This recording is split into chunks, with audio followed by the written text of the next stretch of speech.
A mama's boy is just plain ugly, and you're cursed with your mom's looks. Those were the last words my girlfriend of 8 months said to me, not a tearful goodbye, not an apology. Just that delivered straight to my face like she was proud of herself. And you know what I felt in that moment? Not hurt, not anger, relief. Pure, clean, absolute relief. Because in that one sentence, every doubt I had been wrestling with for days collapsed into perfect clarity. I had been right about her all along. She had just made absolutely certain I would never second-guess it. This is a story about a woman who thought she was being honest when she was really just being cruel, and who, in her final moment, handed me the greatest gift a breakup can deliver: certainty. Let me take you back to where this started. Keep my name out of this. What you need to know is that I was 26 years old, and for 8 months I was in a relationship with a woman I will call Rachel. She was 24, sharp, socially confident, and she had a quality I genuinely admired: she was direct. No softening her opinions for the room, no social performance just to keep the peace, no hedging. She said exactly what she thought and made no apologies for it. For most of our relationship, I found that refreshing. Most people spend their whole lives being vague. Rachel was never vague. My parents, on the other hand, are two of the warmest and most genuinely decent people I have ever known. My mom raised me with patience and humor and zero concern for what anyone thought of the choices she made. My dad still lights up when she walks into a room. They built something real on their own terms. So when we had the chance to swing by their place on a trip out west, I was genuinely excited for Rachel to meet them. I thought she would love them. I was about to find out how badly I had misjudged that. We had been on the road for over a week, a genuinely good trip, easy rhythm between us. By the time we pulled up to my parents' house, we were tired and relaxed, and I was happy to be back somewhere that felt like home. My mom met us at the door with that warmth she has, offered the room she had gotten ready for us, mentioned the hot tub if we wanted, asked if we would like to go to dinner later. Simple, generous, completely unconditional. Classic her. And Rachel's first comment in the house was a small remark about being surprised they would let us share a room. My parents would never allow that unless we were married. My mom laughed. I smiled. Rachel settled in. We had a relaxed afternoon. We were comfortable, entirely because of my mother's open-handed generosity. And that same evening, Rachel would sit at that dinner table and make a pointed remark about how my mother had chosen to live her life. I caught it. I did not fully understand it yet. But it was there, the first clear signal of what Rachel actually thought when she looked at my family. Dinner started well. Good food, good conversation, the kind that flows easily when you actually like the people across the table. My parents are funny and interesting. My dad has a way of putting people at ease. The evening had the right energy. And then Rachel steered us off a cliff. She brought up having children. Completely unprompted, she said she needed to have kids before 30, that women cannot procrastinate the way men can. A biological reality, she said. And here is what you need to understand about that dinner table. My mother had me when she was older. Not as a secret, not as a regret. Both my parents knew exactly what was being implied, that choosing a different timeline, choosing to wait, was a failure of priorities. A wrong turn. They handled it graciously. They smiled, did not take the bait, moved the conversation along. But I caught it.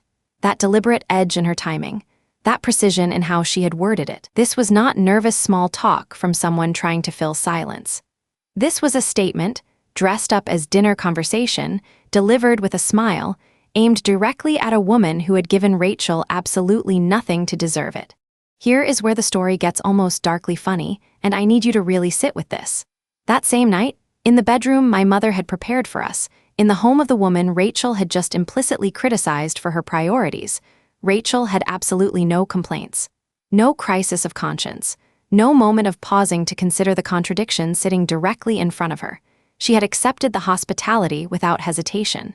She had enjoyed every bit of it. And when I gently brought up her dinner comment later that evening, asking if she had really meant it, given that she knew my mom had me later in life, Rachel told me she didn't agree with my mother's priorities, that my parents were, in her exact words, too liberal.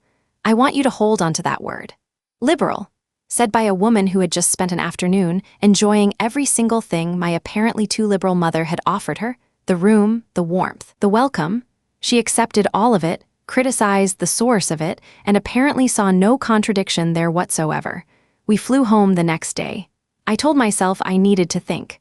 What I actually needed was to stop making excuses. I gave it a full day when we got home, sat with it, turned it over. offered every charitable interpretation I could find. Maybe she was nervous around my parents. Maybe she had misjudged the timing of that dinner comment. Maybe there was something in her own family's story that made the topic tender in ways I didn't understand. I wanted to be fair to her.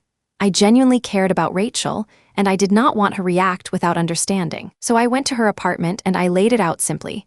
I want to understand what you actually have against my mom. And Rachel set down what she was doing, looked at me, and said, completely calm, not defensive, not even slightly uncomfortable, that it was strange how good-looking my dad still was, that he could have been a model when he was younger. And then she said my mom was not anywhere near the same league. I asked what she meant by that. She said she thought it was odd that they were together. She used the word creepy. She was talking about my parents. My parents, who have chosen each other for decades, who still make each other laugh, who built an entire life together. Said it like she was commenting on the weather. I told her my parents love each other, that I did not see a problem. And Rachel said, well, I don't like your mom, I don't have to like her. No elaboration, no hesitation, no flicker of discomfort behind her eyes. Just a flat, unapologetic declaration, delivered like it was the most reasonable thing anyone had ever said. Here is what I need you to understand, because this is the part that made it unforgivable. The problem was not that she disliked my mom. People do not always connect. That is human and it is fine. The problem was the total, unbroken absence of any grace about it. This woman had stayed in my mother's house, slept in the guest room my mother had prepared, eaten at her table, been welcomed with warmth and zero conditions by a woman she privately found distasteful, and then insulted behind her back, and then to her son's face. And she sat across from me and said she didn't have to like my mom the way you would say you don't enjoy a particular film. No reckoning, no self-awareness, just contempt delivered flatly by someone who had zero standing to deliver it. The conversation was over. I just had not said it out loud yet. I had been posting about this situation anonymously, looking for outside perspective, because I was genuinely questioning myself. I liked Rachel's directness. I did not want to punish her for saying out loud what other people might just think privately. And then I read a comment that clarified everything. Someone wrote that what I had always called Rachel's frankness was probably always tactlessness, and that I had never noticed because I had always been in agreement with her opinions before. That landed, because it was true. I had not changed. My values had not shifted. I had simply, for the first time, watched Rachel aim that same unfiltered quality at someone I love, with no awareness of what she was doing.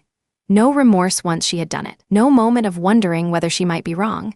She had just held the position, unmoved, and I made my decision. That night, I went back to her apartment and I ended things. The conversation that followed was short. What mattered was not what was said during it. What mattered was what Rachel chose to say as it ended. Because given one final moment, one last chance to leave with any dignity at all, she made her choice. She looked at me and said, "A mama's boy is just plain ugly, and you're cursed with your mom's looks." I want you to sit with that for a moment, because this is the same woman who had spent the better part of a week carefully revealing herself. The pointed dinner comment, the looks comparison, the word creepy, the flat declaration that she simply does not have to like my mother. And given one final moment, when she could have walked away with at least a shred of dignity intact, she chose to attack my face, attack my mother's face. Reached for the two most personal things she could find and threw them at me on her way out. Not once did she seem to understand the magnitude of what she had just handed me. I walked out. I called my dad. He let me finish the story without interrupting. And then he said, with the absolute perfect economy of a man who has seen everything, "You made a good decision." She was dumber than a box of hair. And for the first time in days, I laughed. A real laugh. The kind that means something. Then I called my mom. She wanted the full story. She knew there was more to it than I was letting on because she always does. So I told her everything. The dinner comment, the looks comparison, the word creepy about her and my dad, and the parting shot about my face. My mom listened to all of it without interrupting. And then she laughed. Not bitterly. Not with any sadness in it at all. A real, full, genuinely delighted laugh. She said Rachel was just a mean girl and she was glad it had not taken me longer than 8 months to work that out. And then she said something, loudly enough that my dad could hear through the phone, that he still has it. Rachel texted me the next day. She didn't mean any of it. She needed a chance to explain. She wanted me to listen. I did not reply, Because there is a difference between someone who regrets what they said and someone who regrets what it cost them. And I had become very good at telling those two things apart. I was not second-guessing anything. I was not grieving the relationship. I was just done. And being done felt exactly, completely right. Rachel's parting words were designed to wound me. She aimed at my insecurities, at my love for my mother, at the face I share with a woman she had decided was not worth respecting. She thought she was landing something that would follow me. What she actually did was confirm, in one sentence, everything I had been uncertain about for days. My dad summed up 8 months of relationship in 8 words. My mom laughed the whole thing off and defended my dad's honor in the same breath. That is the family Rachel looked down on. That is what she lost access to. And I walked away from the entire thing without a single regret, without a single moment of wondering if I had made a mistake. Cold karma does not always arrive as a dramatic public collapse or a spectacular reversal of fortune. Sometimes it is quieter than that. Sometimes it is a parting insult so perfectly ill-judged, so completely self-revealing, that you have to genuinely thank the person for delivering it. If this story satisfied something in you, drop a like and hit subscribe. We bring you justice every single day. And people like Rachel, they never stop giving us material.